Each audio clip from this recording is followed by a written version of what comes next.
Radio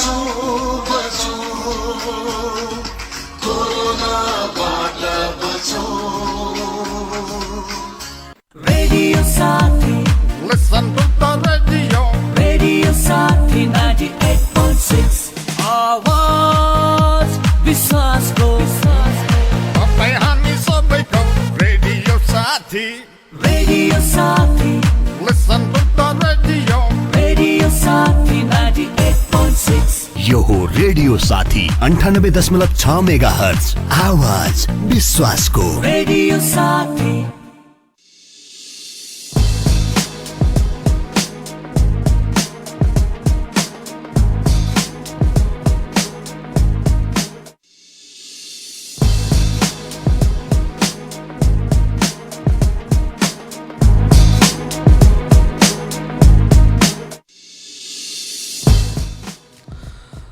आदरणीय श्रोता नमस्कार. रेडियो साथी 98.6 मेगाहर्जको यो दैनिक प्रस्तुति कार्यक्रम कोरोना सेरोफेरो लिएर उपस्थित भइसकेको छु. म ज्ञानेन्द्र निरौला. कार्यक्रम कोरोना सेरोफेरो हामी हरेक दिन प्रसारण गरिरहेका छौँ र कार्यक्रममा कोरोनासँग सम्बन्धित विभिन्न विषयका बारेमा विभिन्न जानकारी हामी तपाईँमाझ पस्किरहेका छौँ. खास गरी यो बेला कोरोना भाइरस कोभिड-19 को सङ्क्रमण विश्वभरि फैलिएको छ र यो विश्वभरि फैलिएको कोरोनाको सङ्क्रमणबाट उब्जिएको विषम परिस्थितिका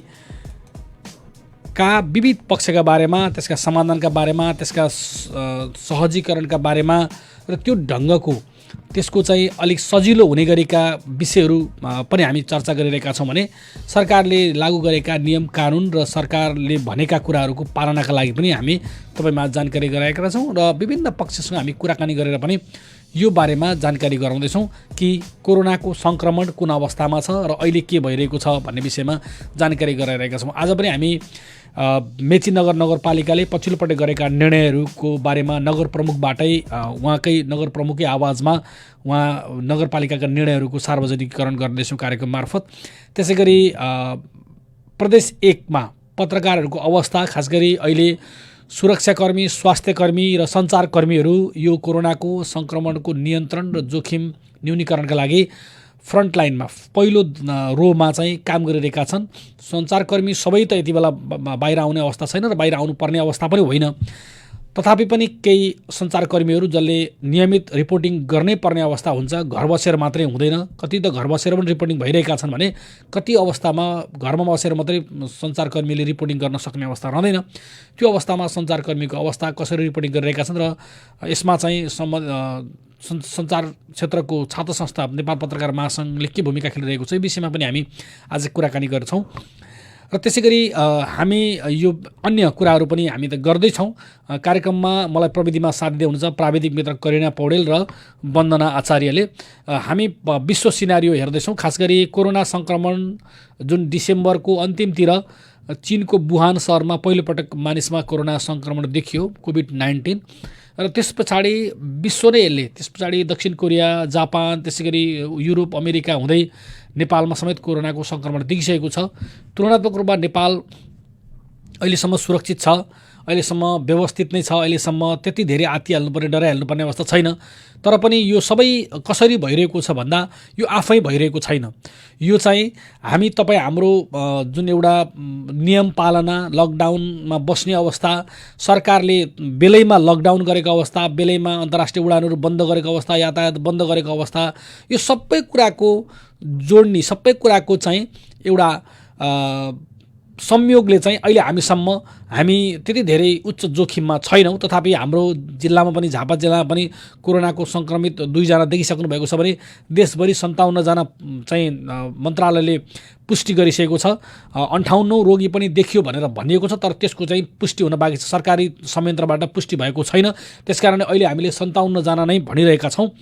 त्यसैले गर्दा यो विषय चाहिँ यो यसै कुनै अलौकिक शक्तिबाट यो अहिले हामी जोखिमबाट कम जोखिममा छौँ भनेर भनिएको विषय होइन. यसका लागि हामीले जे अहिले गरिरहेका छौँ, जे अपनाइरहेका छौँ, त्यो नै कुरा महत्त्वपूर्ण कुरा हो. खास गरी सरकारले लकडाउन गरेको विषयलाई हामीले गम्भीरताका साथ लियौँ, घरबाट बाहिर ननिक्लिने कुरालाई पालना गऱ्यौँ, हाम्रा चाहिँ यातायातहरू चलेनन्. त्यो कारणले गर्दा मान्छे एउटा मान्छे र अर्को मान्छे बिचको दूरी कायम गऱ्यौँ, त्यो सबै कुरा जे अहिले हामीले गरिरहेका छौँ, यो गरिरहेको कारणले यो अवस्था भएको। यदि यसलाई कुनै भावना बगेर कुनै व्यापार व्यवसायको नाममा यसलाई चाहिँ फेरि खुकुलो पारियो, यो चाहिँ अलिकति चलायमान बनाइयो भने यो चाहिँ दुर्घटना चाहिँ निम्तिन सक्छ। किनकि हामीले बिर्सिनु हुँदैन विश्वका 32,19,485 मान्छेलाई सङ्क्रमण भइसकेको विषय हो र त्योभन्दा अर्को डरलाग्दो नतिजा भनेको 2,28,201 जना मान्छे अहिले विश्वमा मरिसकेका छन् यही कोरोनाका कारण। यो चान्चुने आँकडा होइन, त्यसकारणले गर्दा यो कुरा बिर्सनु हुँदैन हामीले। तथापि रोग लागेर जाति भएर जानेको सङ्ख्या पनि 10 लाखभन्दा बढी भइसकेको छ। 10,03,003 जना मान्छे अहिलेकोसम्म चाहिँ रोग लागेर निको भएर गइसकेका छन् र यो एउटा सुखद पक्ष हो भने 2,28,201 जना मान्छे मरेको विषयलाई हामीले यो कम्ती आँकडा, यो कमजोर ढङ्गबाट बुझ्नु हुँदैन।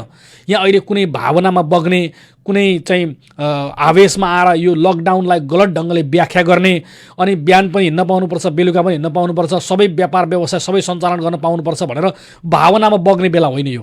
यो भावनामा बगेर पुरै मुलुक तहस नहस हुने अवस्था बनाउनु पर्ने स्थिति होइन यो। त्यसकारणखेरि यति बेला हामीले हाम्रा सबै विश्व नै यति बेला विश्वको अर्थतन्त्र चाहिँ एकदम डामाडोल हुने स्थितिमा छ। कसको व्यापार कति बढ्ला र घट्लासँग यति बेला हिसाब नाफाघाटा गरियो भने यो दुर्घटनाको अवस्थातिर जान्छ। तर यो बेला होइन यो। यो 2,28,000 मान्छे यसै मरेका छैनन्। यहाँ कसैले तपाईँको चाहिँ यो नगरपालिकाले फलानु चिज चाहिँ दिनभरि बेच्न पाउनु पऱ्यो, यो चाहिँ जति बेला पाउनु पऱ्यो भनेर यो भावनामा बग्ने होइन। नगरपालिकाले आजदेखि हिजोदेखि लागू हुने गरी बिहान 6 बजीदेखि 11 बजीसम्म मेची नगरपालिकाले अत्यावश्यक सामग्री सागसब्जी, फलफुल, माछा मासु, खाद्यान्न बेच्न पाउने भनेकै छ, किन्न पाउने भनेकै छ। त्यो समयलाई उपयोग गर्ने हो। यहाँ बेलुका पनि पाउनु पऱ्यो, सागसब्जी जति बेला पनि कुहिएर झर्छ, यहाँ चाहिँ जति बेला पनि पाउनु पऱ्यो भन्ने यो खालको यो अब यो कुरा गर्ने बेला होइन। यो अलिक व्यवस्थित कुरा गर्ने बेला हो। यति बेला कसैको भावनामा कसैले चाहिँ नि भन्यो भन्दैमा यसको पछि लागेर हामीले लकडाउनलाई उल्लङ्घन गऱ्यौँ र भने यो एकदमै भयावह स्थितिमा हामी जान्छौँ। यो गम्भीर कुरा चाहिँ तर्फ म अलिक बढी सचेत पनि गराउन चाहन्छु यहाँबाट। त्यसकारण नगरपालिकाले भनेको छ, मेची नगरपालिकाको हकमा नगरपालिकाले भनेको छ प्रष्ट रूपमा बिहान 6 बजीदेखि 11 बजीसम्म तपाईँ अत्यावश्यक सामग्री खरिद गर्नुहोस्, खाद्य सामग्री खरिद गर्नुहोस्, औषधि खरिद गर्नुहोस्। तपाईँको अत्यावश्यक हिँड्नु परे, अत्यावश्यक अवस्था बरु बिरामी नै हुनुभयो भने त जति बेला हिँड्न पाइयो।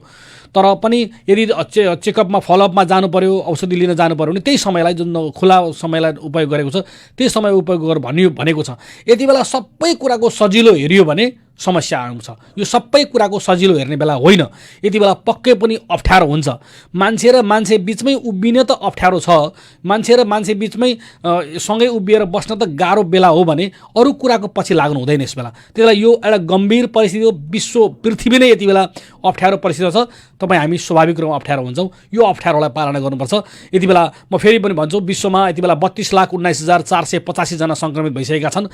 त्यसै गरी विश्वमा मर्नेहरूको सङ्ख्या 2,28,201 पुगिसकेको छ भने यो सङ्क्रमण कोरोना भाइरस कोभिड-19 लागेर निको भएर घर फर्केकाहरूको सङ्ख्या पनि 10,03,000 माफ गर्नुहोला 10,03,003 जना पुगिसकेको छन्।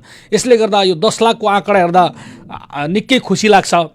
तर 2,28,201 जो मृत्यु भएकाहरूको छन् त्यो आँकडा हेर्दा एकदमै धेरै दुःख लाग्छ, काहाली लाग्दो अवस्था छ।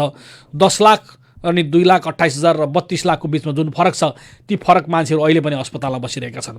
त्यसैले गर्दा हामीले यति बेला संयमित हुन जरुरी छ। कार्यक्रममा हामी जानकारी गराउँछौँ कि हिजो मात्रै मेची नगरपालिकाले मङ्गलबार गरेको कार्यपालिकाको निर्णय लगायत अन्य विषयहरू जो अहिले नयाँ प्रावधानहरू लागू गरेको छ, यो विषयमा नगरपालिकाले नगर प्रमुख आफैले हिजो पत्रकार भेटघाट गरेर केही जानकारी गराउनु भएको छ। त्यो जानकारीको सार संक्षेप आजको कार्यक्रममा प्रसारण गर्दैछौँ। अबको पालोमा मेची नगरपालिकाका प्रमुख विमल आचार्यको यो भनाइ। कुनै पनि नयाँ मान्छे त्यसरी आएको देखियो भने नगरपालिका वार्डलाई प्रहरीलाई सूचना गरिदिनु पर्यो र त्यस्तो कुनै मान्छे आउँछ भने तिनलाई होम क्वारेन्टाइन भन्दा पनि सामूहिक क्वारेन्टाइनमा व्यवस्थापन गर्नु पर्यो। र अहिले विभिन्न अरू जिल्लाहरूमा स्थानीय तहहरूमा चाहिँ प्रवेश निषेध गरिएको छ हैन। एक किसिमको चाहिँ लकडाउनलाई व्यवस्थित गर्दै चाहिँ सिल गरिएको छ। सिल कुनै त्यस्तो बाटो रोकेर होइन, एउटा मानसिक रूपमा सिल गर्ने र नीतिगत कुराले चाहिँ सिल गर्ने कुरामा चाहिँ हामी अगाडि बढेका छौँ। र त्यसले गर्दाखेरि जति यो रोगको सङ्क्रमण ले हामीलाई नजिक चाहिँ ल्याउँदैछ। आज हामी चिन्तित हुनुपर्ने विषय हिजोसम्म दमकमा आउन अगाडि, हिजो चाहिँ 12 आउन अगाडि जति हामी सुरक्षित थियौँ अब छैनौँ। त्यसकारणले हामी जोगिनै लकडाउनको पालना गर्ने, सुरक्षित बस्न र सुरक्षित अरूलाई पनि बसाउनु नै अहिलेको हाम्रो मुख्य कर्तव्य रहेछ। र यस क्रममा सँगसँगै अर्को हाम्रो जटिल समस्या यो लामो चाहिँ लकडाउनले खाद्यान्नको व्यवस्थापनलाई पनि अहिले हामीले उद्योग वाणिज्य सङ्घसँग सहकार्य गरेर बाहिरबाट आयात गर्ने खाद्यान्नलाई पनि व्यवस्थित गरेका छौँ, तिनका साधनहरूलाई पनि व्यवस्थित सुरक्षित गरेका छौँ। र त्यसै गरी टोलसम्म वारसम्म पुग्ने खुद्रा बिक्री चाहिँ थोक बिक्रीको पनि व्यवस्था चाहिँ मिलाएको छ। अहिले सब्जीहरू पनि त्यही अन्तर्गत सूची तयार गरेर र त्यो चाहिँ हरेक सब्जीका गाडीहरूलाई ट्रेकिङ सिस्टम र यहाँ बेच्ने सब्जीलाई छुट्टै यहीँ ती गाडीहरूलाई र यी गाडी अन्यत्र जान नपाउने गरी हामीले चाहिँ अहिले योजना ल्याएका छौँ। बाहिरबाट आउने गाडीलाई बाहिरै सुरक्षित राख्ने र यहाँका गाडीलाई यहीँभित्र मात्रै सञ्चालन गरेर सुरक्षित राख्ने कुरामा छौँ। रातको विषयमा हामीले लगभग 7,700 जनालाई चाहिँ हामीले राहत बाँडिसकेका छौँ आधिकारिक रूपमा। तिनको तथ्याङ्कहरू पनि हामी कहाँ चाहिँ आइसकेको अवस्था छ। लकडाउन अवधिभर अनुमति प्राप्त गरेका बाइक, मोटरसाइकल सहित अन्य कुनै पनि सवारी साधन चलाउन पाइने छैन। त्यसै गरी लकडाउन अवधिभर नगर बाहिरबाट नगरमा बसोबास गर्ने गरी प्रवेश गर्न पाइने छैन। लकडाउन उल्लङ्घन गरी नगरभित्र प्रवेश गरेमा सम्बन्धित वडा कार्यालयले तोकेको क्वारेन्टाइन स्थलमा 15 दिन राखिनेछ। सो अवधिभर क्वारेन्टाइन स्थलमा आफैले सुत्ने तथा खाने सामग्रीको व्यवस्थापन गरी बस्नुपर्नेछ। अत्यावश्यक दैनिक खाद्य सामग्री तथा सागसब्जी खरिद बिक्रीका लागि प्रत्येक दिन बिहान 6 बजेदेखि बिहान 11 बजेसम्म पसल खुला गर्न पाइनेछ। बिमारी स्वयं चेकअपमा गई उपचार गर्नुपर्ने अवस्था बाहेक नियमित औषधि सेवनकर्ताले समेत औषधि खरिदको समय प्रत्येक दिन बिहान 6 बजेदेखि बिहान 11 बजेसम्म मात्र गर्न हुनेछ।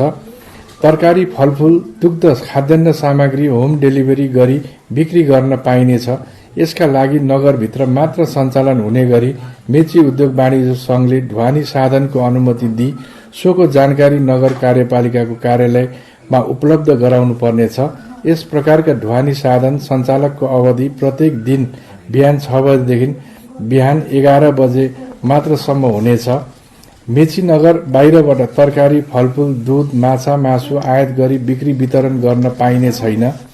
बचत तथा ऋण सहकारीको निक्षेप फिर्ता गर्न निक्षेप सङ्कलन मार्फत घर घरमै फिर्ता गर्ने व्यवस्था मिलाउनु पर्नेछ। यस कार्यालयबाट मिति 2077 वैशाख 16 गतेसम्म जारी गरिएका सबै सवारी साधनको अनुमति खारिज गरिएको र अब आइन्दा लकडाउन अवधिभर अत्यावश्यक अनुसार नगरपालिका कार्यपालिकाको कार्यालयबाट नगरभित्र मात्र लागू हुने गरी सवारी अनुमति पत्र प्राप्त गरी सवारी साधन सञ्चालन गर्नुपर्नेछ। र यसरी हामीले 8वटा चाहिँ कार्यक्रमहरू अहिले ल्याएका छौँ।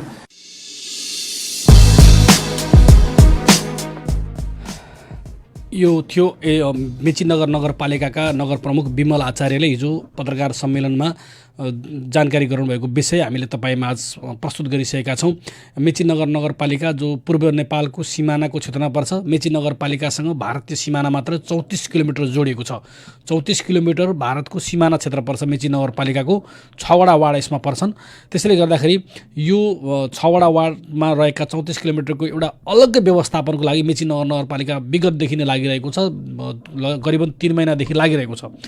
त्यसै गरी अर्को आन्तरिक व्यवस्थापन पनि हिजोदेखि फरक व्यवस्थापन राखेको छ। मैले अघि जानकारी गराएँ जिल्ला अनुगमन समिति, जिल्ला समन्वय समितिको जुन बैठकले चाहिँ आन्तरिक मामिला तथा कानुन मन्त्री हिक्मत कार्की, प्रदेश नम्बर 1 का मन्त्री हिक्मत कार्कीको उपस्थितिमा भएको बैठकले बिहान 8 देखि 11 बजेसम्म झापाका सबै स्थानीय तहहरू खुला राख्ने, अत्यावश्यक सामग्रीहरू खरिद गर्न पाउने भन्ने निर्णय गरेको छ। त्यसमा जुन स्थानीय तहमा अहिले सङ्क्रमण देखा परेको छ, दमक नगरपालिका र बारादशी गाउँपालिका, ती गाउँपालिका र ती नगरपालिकाहरूले आफ्नो हिसाबले व्यवस्थापन गर्न सक्ने पनि त्यहाँ जनाएको छ भने अरू नगरपालिकाहरूलाई 11 बजेको समय नबढाइकन अरू अगाडिको समयलाई व्यवस्थापन गर्न पनि त्यहाँ भनिएको छ। त्यसैले गर्दा मेची नगरपालिकाले बिहान दुधका गाडीहरू कुद्ने भएकाले गर्दा डेरी व्यवसाय बिहानै चल्ने भएकाले गर्दा 6 बजेदेखि त्यो व्यवस्थापन गरेको छ र 6 देखि 11 को समय चाहिँ आज हिजोदेखि नै अत्यावश्यक सामग्री सबै खालका पसल व्यवसाय होइन अत्यावश्यक सामग्रीहरू किन्न पाइने चाहिँ खरिद गर्न पाइने स्थिति छ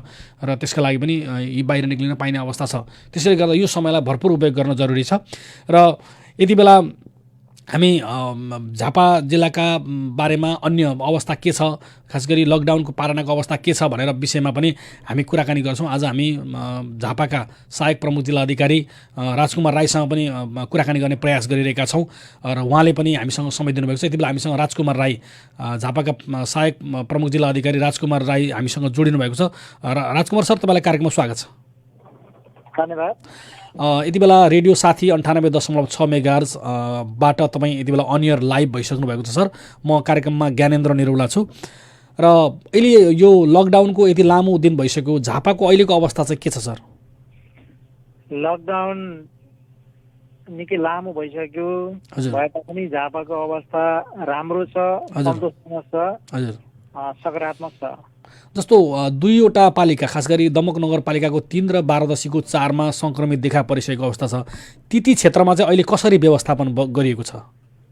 दुवै पालिकाहरूमा 4 किल्ला तोकेर हामीले सिल गरेका छौँ र शान्ति सुरक्षाको हिसाबले अत्यन्तै कडाइका साथ निगरानीमा राखेका छौँ। हजुर। त्यहाँ थप सङ्क्रमण हुन नदिनको लागि हामीले चौथरको हिसाबले, वैज्ञानिक हिसाबले व्यवस्थापन गरेका छौँ। जस्तो सहायक सर, यो अहिले चाहिँ सरकारले चाहिँ निजी स्वास्थ्य संस्थाहरूलाई पनि यो पिसिआर चाहिँ गर्न चाहिँ दिने भनेर निर्णय गरे पछाडि दमकमा चाहिँ आइओएमको ल्याब चाहिँ त्यो लागि उपयुक्त छ भनेर कुरा आएको थियो। त्यसलाई अनुमति दिने अथवा दिलाउने कुरामा केही अगाडि बढेको छ प्रक्रिया? हिजो मात्रै हाम्रो जिल्ला सुरक्षाको समितिले निर्णय गरेर गृह मन्त्रालय मार्फत स्वास्थ्य मन्त्रालयमा अनुरोध गरी पठाउने भनेर निर्णय गरेका छौँ। सही बमोजिममा हामीले पत्रचार गरिसकेका छौँ। सम्भवतः यो अनुमति प्राप्त हुन्छ भन्नेमा हामी आशावादी छौँ। अहिले चाहिँ खास गरी बारादशी गाउँपालिका र दमक नगरपालिका क्षेत्रमा चाहिँ पिसिआरको लागि स्वाब सङ्कलनको अवस्था चाहिँ के छ? त्यहाँ कन्टिन्यू भइरहेको छ कि अहिले चाहिँ रोकिएको छ? त्यहाँ हाम्रो लगातार रूपमा नै भइरहेको अवस्था छ। हजुर। केही अब हाम्रो जनशक्ति लगायत सामग्रीहरूको व्यवस्थापनमा कमी आउन नदिनको लागि हामीले सङ्घ र प्रदेश सरकारसँग पनि सहकार्य र समन्वय गरिरहेका छौँ र यो निरन्तर हाम्रो यो काम अघि बढिरहन्छ। जस्तो अहिले चाहिँ नेपालको झापाको पारिपट्टि सीमा क्षेत्र जुन भारतीय क्षेत्र छन् त्यहाँ चाहिँ 200 जति करिब मानिसहरू चाहिँ अहिले पनि त्यहाँ विभिन्न ठाउँमा बसोबास गरेका भारतीय क्षेत्रमा सेल्टरहरूमा बसेर यता आउन खोजेका मान्छे त्यहाँ थुनिएका छन्। उनीहरूलाई नेपाल प्रवेश गराउने विषयमा केही तयारी भएको छ, केही अगाडि बढेको छ प्रक्रिया? त्यस्तो हाम्रो निर्णय त भइसकेको छैन।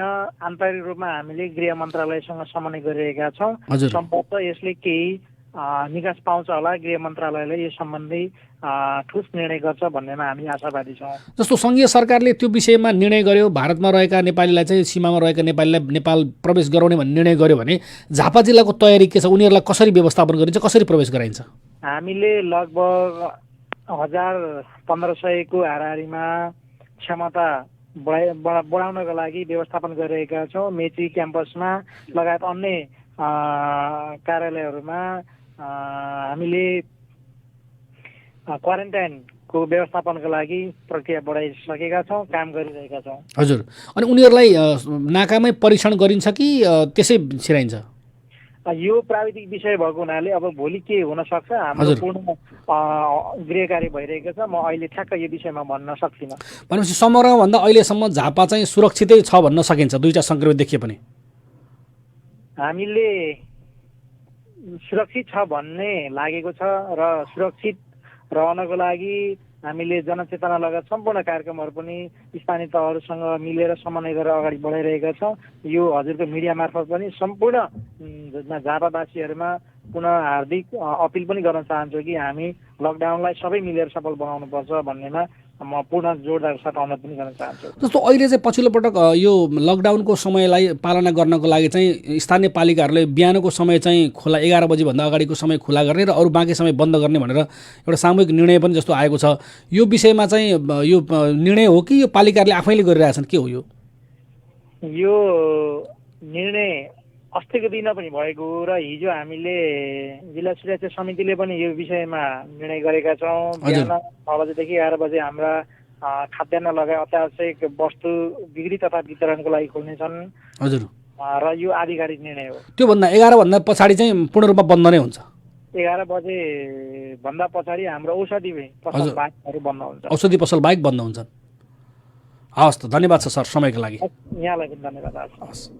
उहाँ हुनुहुन्थ्यो झापाका सहायक प्रमुख जिल्ला अधिकारी राजकुमार राई कि झापाको अहिलेको अवस्थाको बारेमा जानकारी गराउँदै हुनुहुन्थ्यो। यो बेला खास गरी लकडाउन लामो समय भइसकेको छ। लामो समय भएपछि स्वाभाविक रूपमा मानिसहरू घर घरमा थुनिएको अवस्था छ, छटपटी छ।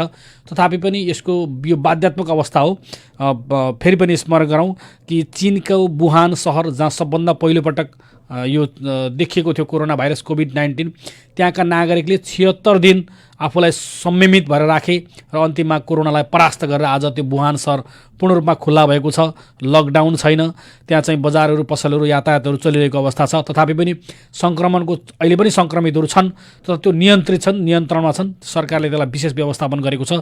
नयाँ सङ्क्रमणको दर एकदमै कम छ र पुराना सङ्क्रमितहरूलाई चाहिँ व्यवस्थित गरेको छ। त्यसले गर्दा पनि अलिकति यो बेला हामी सबैले संयमित हुनुपर्नेछ, घरमै बस्नुपर्नेछ। घरमा बसेर सरकारले गरेको नियमको पालना गर्नुपर्नेछ। सरकारले दिएको समय 6 देखि 11 को समय छ, त्यो विषय हामीले चाहिँ पालना गर्न, त्यो समय पालना गर्न अत्यन्त जरुरी छ।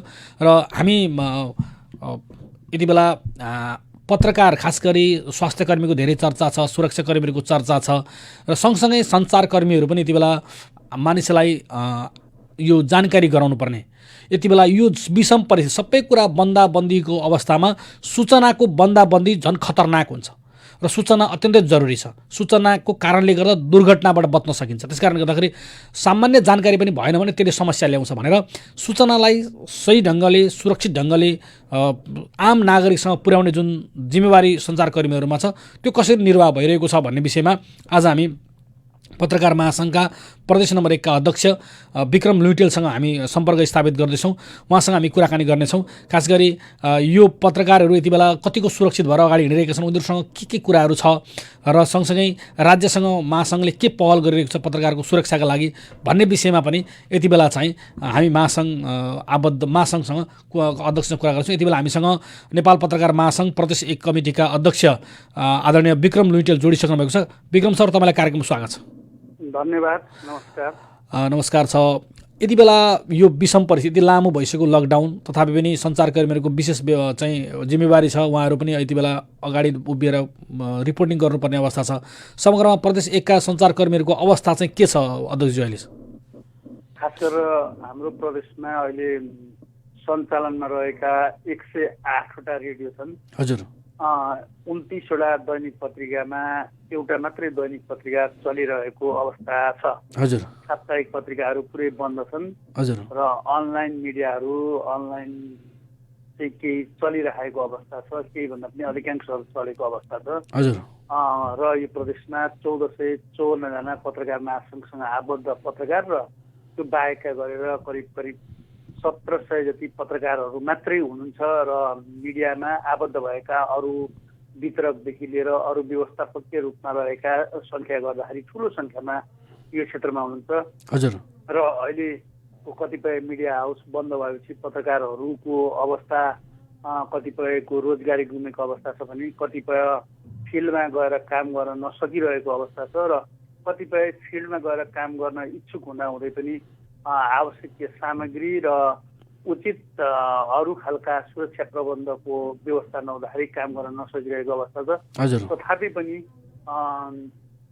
पत्रकारहरू फिल्डमा गएर समाचार लेख्ने र त्यसलाई सम्प्रेषण गर्ने, प्रसारण गर्ने र त्यसलाई अरू माध्यमबाट भनौँ न विभिन्न माध्यमबाट देखाउने काममा लागिरहनु भएको अवस्था मैले बुझेको छु। हजुर। जस्तो अहिले चाहिँ खास गरी तपाईँले जुन सङ्ख्यामा भन्नुभयो, छापा पत्रिकामा आबद्ध साथीहरू पनि अनलाइनहरू चलाइरहनु भएको छ, केही न केही ढङ्गबाट बाहिर निक्लिनै पर्ने छ। सुरक्षा सामग्रीको लागि चाहिँ पत्रकार एउटा व्यक्तिको सुरक्षाको लागि चाहिँ अहिले महासङ्घले केही पहलहरू अथवा पत्रकारले व्यक्तिगत रूपमा केही पहल गरेर अगाडि बढिरहेको अवस्था छ कि के छ अहिले चाहिँ? जस्तो अहिले हामीले खास गरेर कतिपय पत्रकार साथीहरूको माग के छ भन्दाखेरि पिपिई दिनु पर्यो भन्ने माग छ। हजुर, त्यो वास्तवमा हामी पत्रकार महासङ्घले पनि अहिले दिन सक्ने अवस्था छैन। किन भन्दाखेरि प्रदेशका स्वास्थ्य कर्मीहरूले नै पिपिई राम्रो पिपिई पाउन सकेका छन्। एउटा के अरे रेनकोट जस्तो सिलाएर पाउने कुरा, त्यस्तो लिने कुरा भनेको चाहिँ राम्रो पनि होइन, त्यो राम्रो सुरक्षाको दृष्टिले पनि राम्रो छैन। तर जुन वैज्ञानिक रूपले अरू हिसाबले प्रमाणित भएको हिसाबको पिपिई भनेका महँगा पनि पर्छन् र अहिलेको प्राथमिकता डाक्टरलाई नै उपलब्ध गराउनुपर्छ भन्ने हाम्रो मान्यता छ। तथापि पाइयो भने कुनै कतिपय पिपिई लगाएर फिल्डमा जाँदा राम्ररी हो, तर पाइने अवस्था पनि छैन, सहज रूपमा किन्न पाइएको अवस्था पनि छैन। दोस्रो कुरा, पत्रकारहरूलाई अहिले चाहिने मास्क, सेनिटाइजर, पन्जा लगायतका विषयहरू मलाई लाग्छ हाम्रो प्रदेशमा स्थानीय सरकार, प्रदेश सरकार र पत्रकार महासङ्घले पनि वितरण गरेको छ।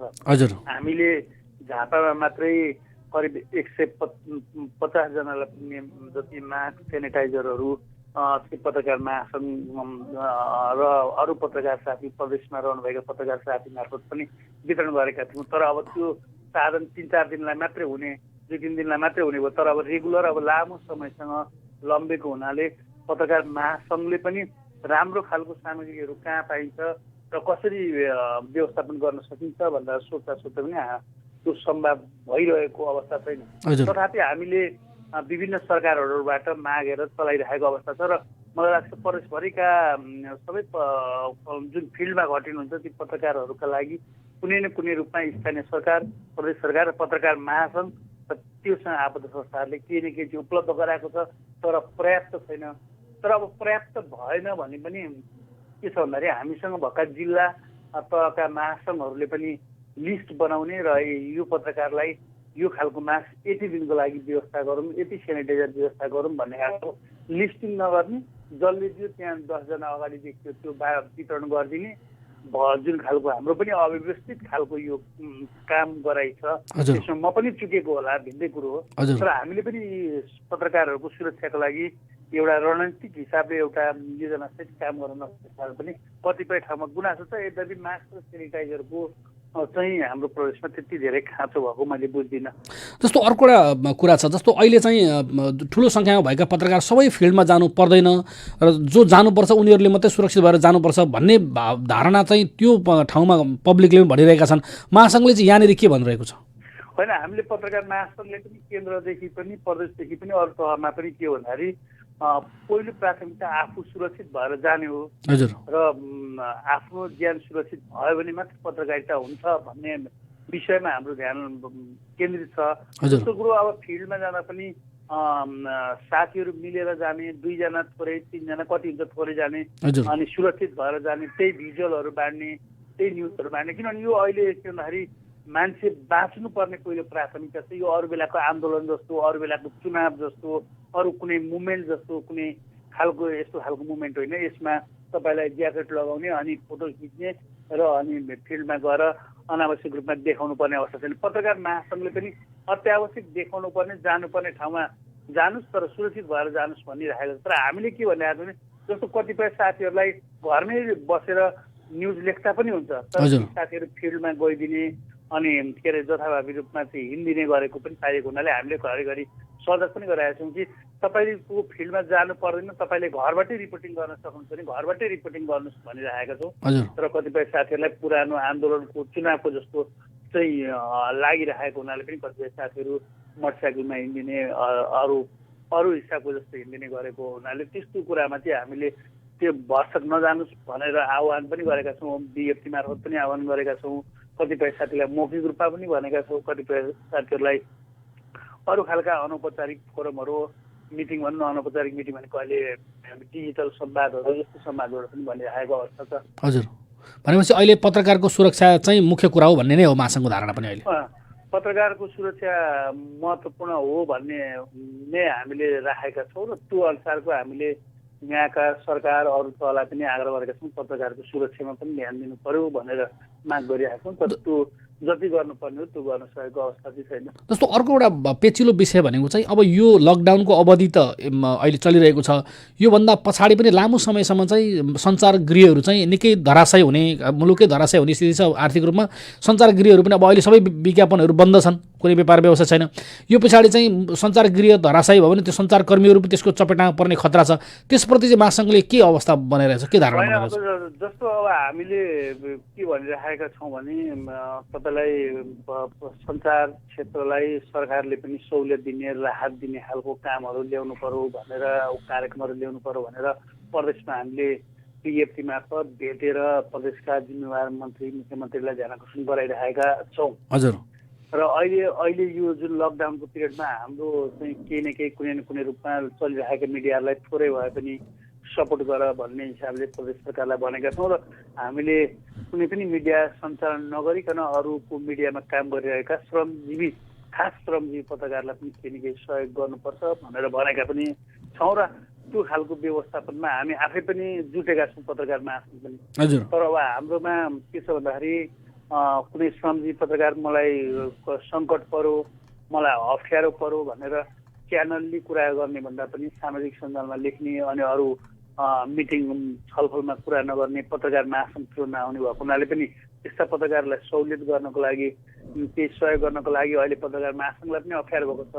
र हामीले पत्रकार महासङ्घकै आग्रहमा चाहिँ यो प्रदेशका मिडियाहरूलाई अब केही न केही सहयोग गरौँ भनेर 50 लाख रुपियाँ दिने चाहिँ निर्णय भएको छ। तर अब यद्यपि थोरै पैसा हो, तर सरकारको लागि 50 लाख दिए भने जस्तो हुन्छ। तर हामीले सबै प्रदेशका सञ्चार माध्यमहरूलाई केही न केही थोरै भए पनि पैसा चाहिँ सूचना साझेदारीमा दिनुपर्छ भनेर एउटा सहकार्य गरेका छौँ। त्यो सहकार्यको पनि समय लगभग सिद्धिसकेको छ होइन। अब केही अर्को हप्तादेखि त्यो रकम पनि वितरण हुन्छ होला। त्यस हुनाले हामीले केही न केही गरौँ भनिरहेका छौँ। र अनि यहाँ चलिरहेका के अरे रेडियोहरूलाई अनि अनलाइनहरूलाई कुनै कार्यक्रम मार्फत भए पनि सहयोग गरौँ मिडियासँग भनेर भनिरहेका छौँ। र केही सुरुवातहरू अरू प्रदेशको तुलनामा हाम्रो प्रदेशमा केही सुरुवातहरू देखिएको छ। तर त्यो सुरुवात चाहिँ पर्याप्त छैन होइन। सुरुवात हुन सुखद कुरा हो, तर अब यसलाई कन्टिन्यू लैजानको लागि चाहिँ सबै तहबाट एउटा खालको सहकार्य सहयोग हुनु जरुरी छ। अब हाम्रोमा एउटा काम गरौँ न त भन्यो भने केही साथीहरूलाई चित्त बुझ्दैन, अनि त्यो खालको हिसाबले आफ्नो धारणाहरू राख्ने कतिपय सबै साथीहरूले चाहिँ सङ्कटको बेला सहकार्य गर्ने वातावरण बनायो भने मलाई लाग्छ सरकारबाट सहयोग गर्नुपर्ने जरुरी छ। तर अब सरकारबाट सहयोग मागिरहँदा चाहिँ हामी कहाँमा सरकारले धान्नै नसक्ने गरीका मिडिया हाउसहरू पनि भएको अवस्था यो अहिलेको सङ्कटमा बुझ्यो। यति धेरै मिडिया हाउस भयो कि सरकारले 5 करोड 10 करोड 20 करोड दिउँ न त भन्दाखेरि ती मिडिया हाउसहरूलाई थोरै रकम छ। त्यसो हुनाले मिडिया हाउस पनि अबका दिनमा चाहिँ मर्ज भएर सञ्चालन भयो भने सरकारसँग अरू क्षेत्रबाट पनि सहयोग लिएर सञ्चालन गर्न सक्ने अवस्था रहन्छ भन्ने मलाई लाग्छ। हस् त अध्यक्षज्यू, समय र संवादका लागि धेरै धेरै धन्यवाद। हस्, धन्यवाद, नमस्कार।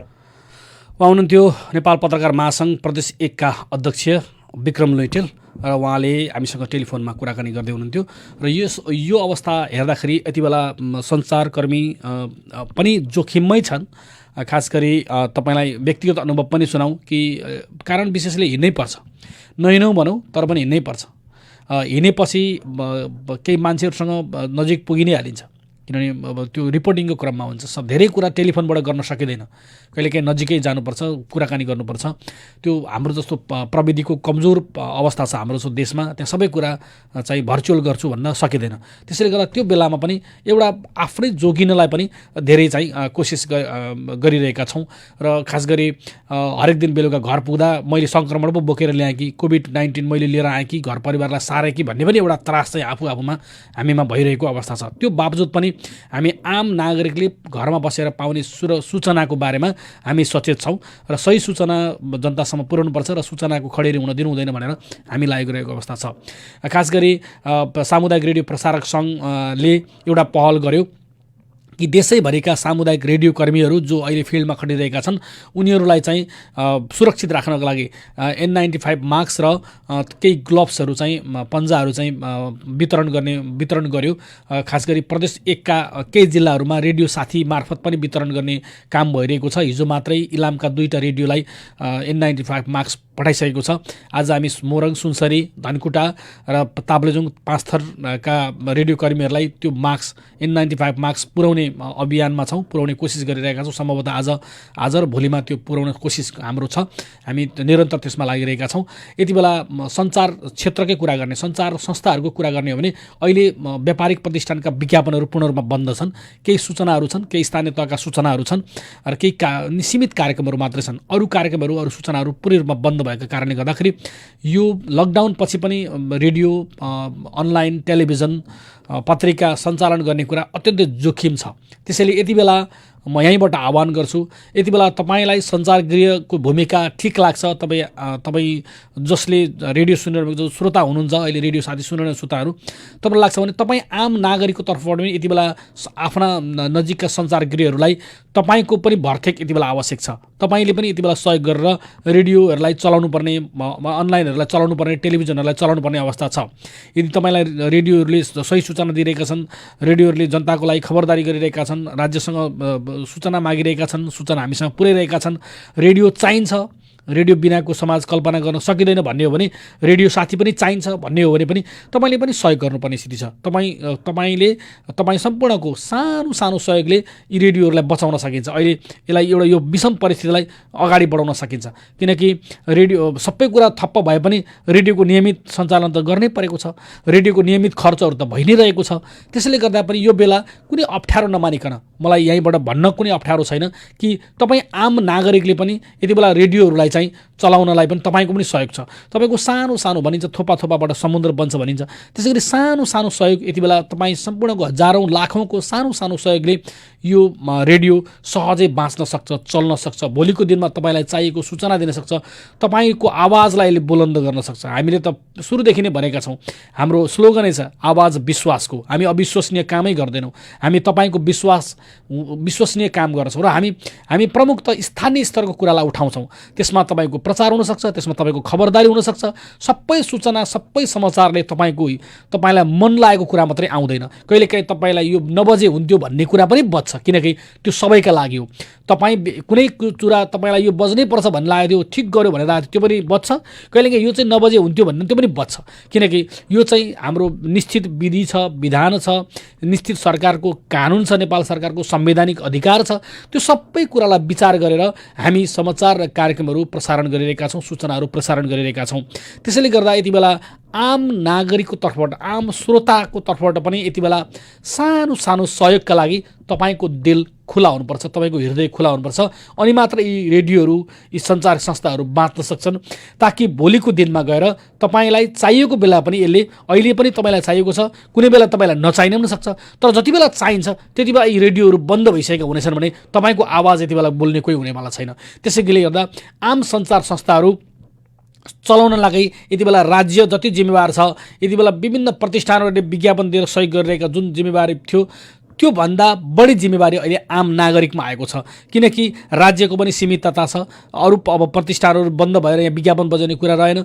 त्यस कारणखेरि यति बेला व्यक्तिगत रूपमा पनि यति बेला ती आम नागरिक, आम श्रोता जति बेला तपाईँले रेडियो सुनिरहनु भएको छ, उहाँहरूलाई पनि यहीँबाट आह्वान गर्छु, आग्रह गर्छु कि तपाईँ पनि यति बेला रेडियो, यदि तपाईँलाई आवश्यक छ, यो समाजमा यो रेडियो साथी चाहिन्छ भन्ने लाग्छ भने तपाईँले यति बेला सहयोग गरेर यो रेडियोलाई टिकाउने बेला पनि छ। हामीलाई कुनै अप्ठ्यारो छैन।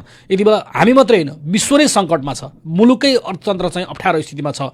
त्यसैले गर्दाखेरि हामी स्वाभाविक रूपमा हामी पनि अप्ठ्यारोमा छौँ। त्यस कारणदाखेरि हामी आह्वान गर्छौँ कि तपाईँले यदि सहयोग गर्न चाहनुभयो भने रेडियो साथीले एकदम खुलेर, दिल खोलेर तपाईँको सहयोग लिन्छ, पारदर्शी ढङ्गले लिन्छ र यो बेला रेडियोलाई टिकाउन पनि तपाईँको आवश्यकता र मद्दत जरुरी छ। हामीसँग कार्यक्रममा अब 20 मिनटको समय बाँकी छ। यो बेलामा हामी तपाईँको केही सूचना, केही जानकारी, तपाईँसँग केही भएका अप्ठ्यारा छन् भने हामीले भनेका थियौँ यो कार्यक्रम दिउँसो 1 बजेदेखि पनि प्रसारण हुन्छ, 1 बजेदेखि 2 बजेसम्म प्रसारण हुन्छ। त्यति बेला 1 र 2 को बिचमा केही फोनहरू आउँछन्, त्यति बेला यो कार्यक्रम रेकर्ड प्रसारण भइरहेको हुन्छ। तपाईँलाई जानकारी गरौँ कि त्यति बेला तपाईँले फोन गर्न सक्नुहुने छैन। 1 बजे र 2 बजेको ठाउँमा 1 देखि 2 को कार्यक्रम प्रसारणको बेलामा तपाईँले फोन गरेको कार्यक्रममा हामीले प्रसारण गर्न सक्दैनौँ। अहिले तपाईँले फोन गर्नुभयो, यति बेला तपाईँले फोन गर्नुभयो 563-029 हाम्रो स्टुडियोको टेलिफोन नम्बर हो। तपाईँले फोन गर्नुभयो भने तपाईँले भएको अप्ठ्यारो, तपाईँले भएको साह्रो गाह्रो हामी राज्यसम्म पुर्याउने प्रयास गर्छौँ, हाम्रो पहल गर्छौँ, हामी भन्छौँ कि यस्तो भइरहेको रहेछ भन्छौँ। सम्भव हुन्छ अहिले त्यो विषयमा कुराकानी गर्छौँ, सम्भव भएन हामी त्यसलाई निरन्तर चाहिँ के अरे त्यसको चाहिँ पछ्याउने काम गर्छौँ। 563-029 हाम्रो स्टुडियोको नम्बर हो। तपाईँलाई टेलिफोन गरेर तपाईँले खबर गर्न सक्नुहुनेछ। यो अहिले मैले भनिरहेको नम्बर यो बिहानको कार्यक्रमको लागि मात्रै हो, यो 8 देखि 9 को कार्यक्रमको लागि मात्रै हो। दिउँसोको 1 देखि 2 मा यो कार्यक्रमलाई रेकर्ड प्रसारण गरिरहेका हुन्छौँ। त्यो बेला हामीले यो टेलिफोन नम्बर लिन सक्दैनौँ, टेलिफोन कुराकानी गर्न सक्दैनौँ। तपाईँले त्यति बेला फोन नगर्नु होला। अहिले त्यति बेला सुन्दै हुनुहुन्छ, अहिले बिहानको समयमा म बोलिरहेको छु। यति बेला तपाईँले कुराकानी गर्न सक्नुहुन्छ। 563-029 नम्बर स्टुडियोको नम्बर हो। त्यो नम्बरमा तपाईँले फोन गर्न सक्नुहुनेछ र यही कार्यक्रम दिउँसो समयमा चाहिँ रेकर्ड बजिरहेको भन्ने तपाईँले बुझिदिनु होला। दिउँसोको समयमा टेलिफोन हामीले लिँदैनौँ, दिउँसोको टेलिफोन आइरहेको छ कार्यक्रम सुनेर। त्यसैले गर्दा बिहानको समय चाहिँ हामीले टेलिफोन लिन्छौँ। 023-563-029 तपाईँको टेलिफोनको समय टेलिफोन नम्बर तपाईँलाई म जानकारी गराएँ। स्टुडियोको टेलिफोन नम्बरमा तपाईँले फोन गरेर तपाईँले कुनै तपाईँको समस्या केही छ भने हामीले गर्न सक्ने सहयोग गर्छौँ। यति बेला हामी नगरपालिकाको एउटा सूचना प्रसारण गर्दैछौँ जुन हिजोदेखि लागू भएको छ। त्यो सूचना पछि तपाईँको टेलिफोन लिएर उपस्थित हुने नै छौँ। तबसम्म लागि नगरपालिकाको यो सूचना। मेची नगर कार्यपालिका कार्यालयको लकडाउन व्यवस्थापन सम्बन्धी अत्यन्त जरुरी सूचना। कोभिड-19 संक्रमण नियन्त्रणका लागि नेपाल सरकारले गरेको लकडाउनलाई यस नगरपालिका क्षेत्रभित्र व्यवस्थित र प्रभावकारी बनाउनका लागि निम्न अनुसारको व्यवस्था गरिएको हुँदा सोही अनुसार गराउन हुन सम्बन्धित सबैको जानकारीका लागि अनुरोध छ। लकडाउन अवधिभर अनुमति प्राप्त गरेका बाहेक मोटरसाइकल सहित अन्य कुनै सवारी साधन चलाउन पाइने छैन। लकडाउन अवधिभर नगर बाहिरबाट नगरमा बसोबास गर्ने गरी प्रवेश गर्न पाइने छैन। लकडाउन उल्लङ्घन गरी नगरभित्र प्रवेश गरेमा सम्बन्धित वडा कार्यालयले तोकेको क्वारेन्टाइन स्थलमा 15 दिन राखिनेछ। सो अवधिभर क्वारेन्टाइन स्थलमा आफैले सुत्ने तथा खाने सामग्रीको व्यवस्थापन गरी बस्नु पर्नेछ। अत्यावश्यक दैनिक खाद्य सामग्री तथा सागसब्जी खरिद बिक्रीका लागि प्रत्येक दिन बिहान 6 बजेदेखि बिहान 11 बजेसम्म पसल खुल्ला गर्न पाइनेछ। बिरामी स्वयं चेकअपमा गई उपचार गर्नुपर्ने अवस्था बाहेक नियमित औषधि सेवनकर्ताले समेत औषधि खरिदको समय प्रत्येक दिन बिहान 6 बजेदेखि बिहान 11 बजेसम्म मात्र हुनेछ। तरकारी, फलफूल, दुग्ध, खाद्यान्न सामग्री होम डेलिभरी गरी बिक्री गर्न पाइनेछ। यसका लागि नगरभित्र मात्र सञ्चालन हुने गरी मेची उद्योग वाणिज्य संघले ढुवानी साधनको अनुमति दिई सोको जानकारी नगर कार्यपालिकाको कार्यालयमा उपलब्ध गराउनु पर्नेछ। यस प्रकारका ढुवानी साधन सञ्चालनको अवधि प्रत्येक दिन बिहान 6 बजेदेखि बिहान 11 बजेसम्म मात्र हुनेछ। मेचीनगर बाहिरबाट तरकारी, फलफूल, दूध, माछा मासु आयात गरी बिक्री वितरण गर्न पाइने छैन। बचत तथा ऋण सहकारी संस्थाका निक्षेपकर्ताको निक्षेप फिर्ता गर्न निक्षेप संकलक मार्फत घर घरमै फिर्ता गर्ने व्यवस्था मिलाउनु पर्नेछ। यस कार्यालयबाट मिति 2077 वैशाख 16 गतेसम्म जारी गरिएका सबै सवारी साधनको अनुमति खारेज गरिएको र अब आइन्दा लकडाउन अवधिभर आवश्यकता अनुसार नगर कार्यपालिकाको कार्यालयबाट नगरभित्र मात्र लागू हुने गरी सवारी अनुमति पत्र प्राप्त गरी सवारी साधन सञ्चालन गर्नुपर्नेछ। नगर प्रमुख विमल आचार्य, मेची नगरपालिका नगर कार्यपालिकाको कार्यालय, इटाभट्टा, झापा।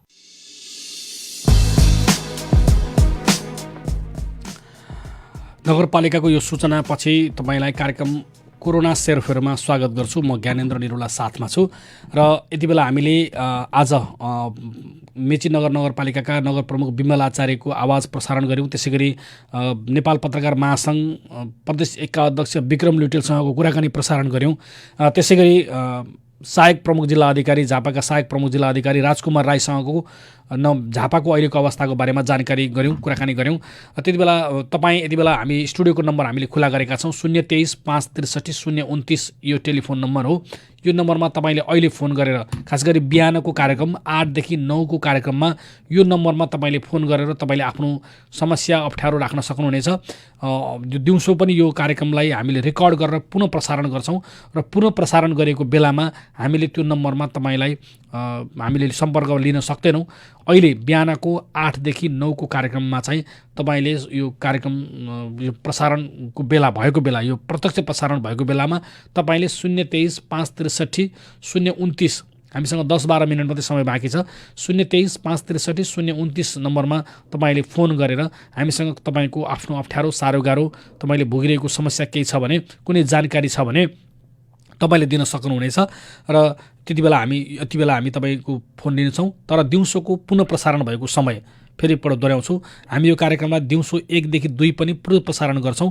त्यो बेलामा यो कार्यक्रममा कुनै पनि फोन लिन सकिँदैन।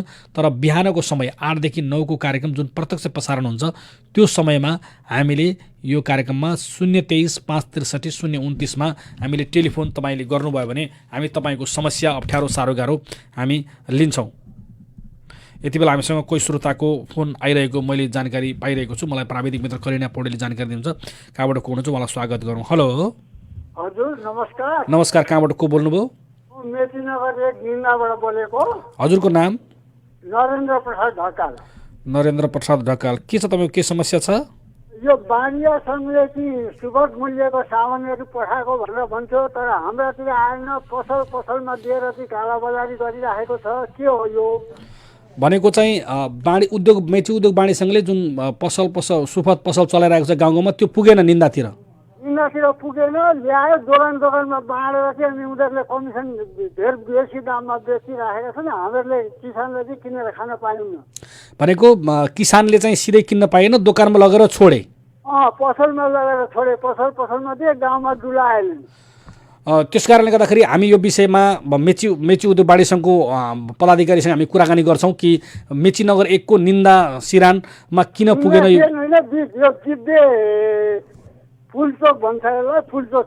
पुलचोकतिर भनेको यो इटाभाटादेखि उत्तर जानु पर्यो होइन? जानु पर्यो। यहाँ पुलचोक भोजराज घिम्रेको घर छेउमा। भोजराज घिम्रेको घर छेउतिर पुगेन, दोकानमा छोडियो। दोकानमा छोडियो।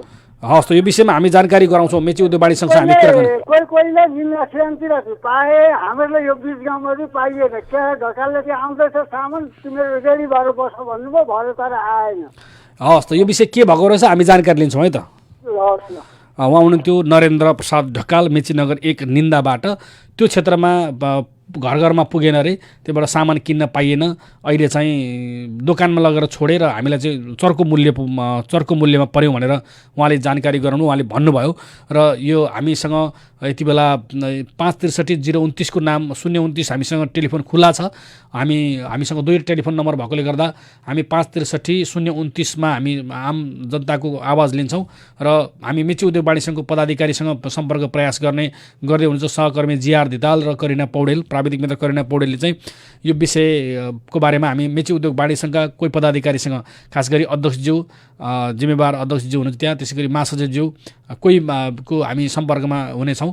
हामी अध्यक्ष ऋषि तिमसेनासँग पनि कुराकानी गर्ने प्रयास गरिरहेका छौँ। मेची उद्योग बाणी सङ्घ अध्यक्षज्यूसँग यो किन त्यस्तो भइरहेको छ, यो के भइरहेको छ, किन त्यहाँ दोकानमा लगेर छोड्यो, घर घरमा किन्न पाउने अवस्था बनेन, किन फेरि पनि चर्को मूल्य नै तिर्नु पर्यो आम नागरिकले। यो विषयमा हामी अहिले तत्कालै हामी कुराकानी गर्ने प्रयास गरिरहेका छौँ। तपाईँले फेरि पनि फोन गर्न सक्नुहुनेछ 023 563 029 मा हाम्रो टेलिफोन नम्बरमा तपाईँले कुराकानी गर्न सक्नुहुनेछ। तपाईँले फोन गर्न सक्नुहुनेछ।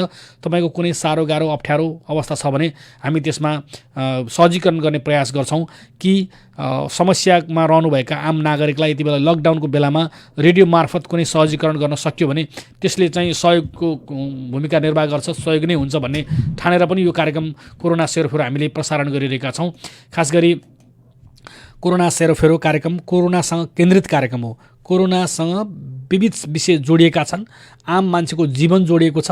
त्यो जीवन यति बेला अप्ठ्यारो असहज परिस्थितिमा छ।